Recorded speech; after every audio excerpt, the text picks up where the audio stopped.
Welcome back. I'm hoping today is going to be an awesome video.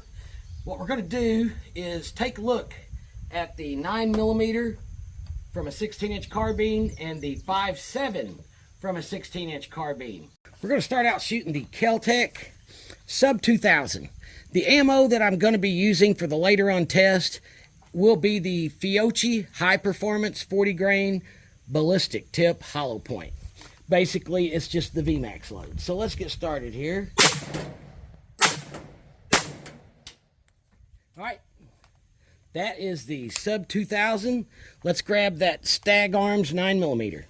All right, now we're going to shoot the Stag Arms Model 9. The ammo we're going to be using for the testing with it is going to be the 115 grain hollow point Winchester Defensive. So we'll just put a couple here on target.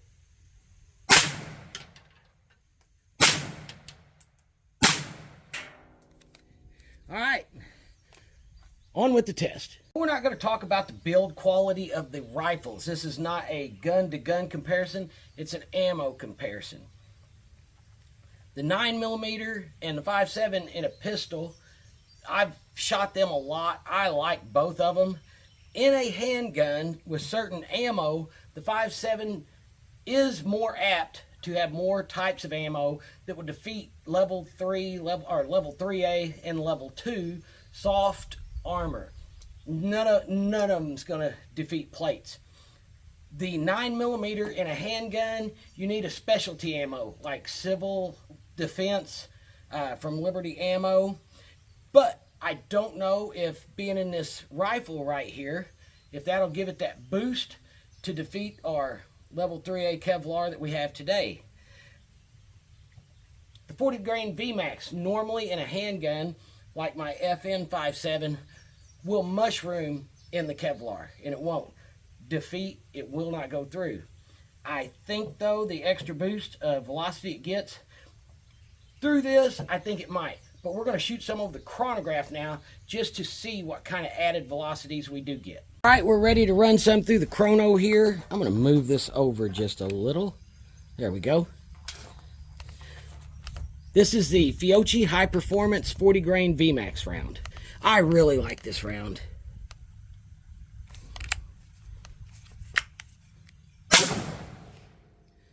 .21, 26.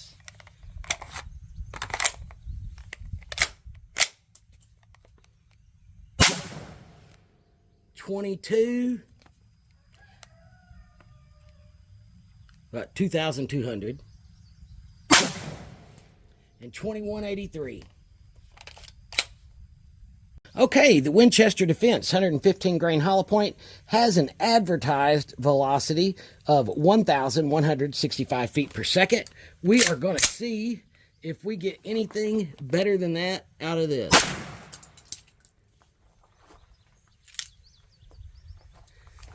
1,372. 1,306.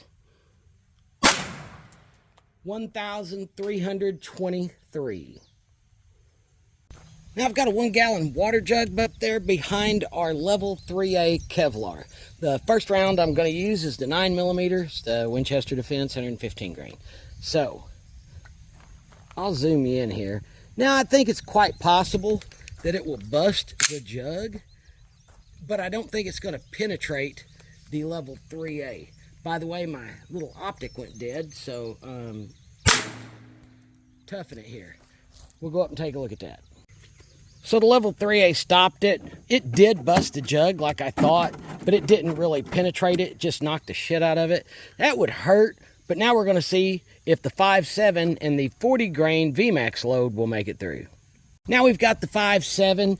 Now I will do another video and I'll use the high performance stuff on, the higher performance ammo in both rounds. I'll use some Liberty Civil Defense for the 9 and I'll use some SS 198s for the 5.7.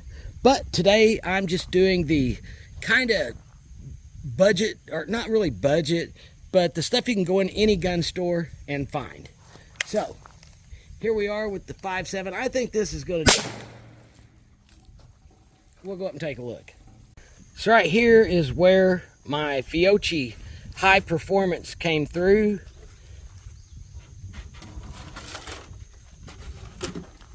And it went in right there. Busted the jug all the way up the front. There's some fragments in there. Ooh, let me see if I can. Yeah, you can see that. That's part of the bullet laying right back there. That is the jacket and part of the core. And on the back of it, it didn't make it through, but it hit the back pretty hard. Now, we'll compare. The 9mm didn't make it through, but it smacked the crap out of it. You'd have a heck of a bruise here, and you'd be in pretty bad shape with that 5.7. I don't know. I would say out of a pistol, the 9mm makes more sense. They have smaller options and just more variation for ease of concealed carry. But out of a 16-inch barrel, as far as today's results go, I will take the 5.7 every time. And here is the ammo that we were using for the 5.7. It was the Fiocchi high performance 40 grain VMAX round, and it's the tipped hollow point. And for the 9mm, it was the Winchester Defense. We'll do this again, and I will shoot the Liberty Civil Defense through this one. We'll shoot it over the chronograph and get some numbers. I'm going to go ahead and shoot my Smith & Wesson Shield and some other stuff here, though, because I haven't been to the range in a while. Thanks for watching.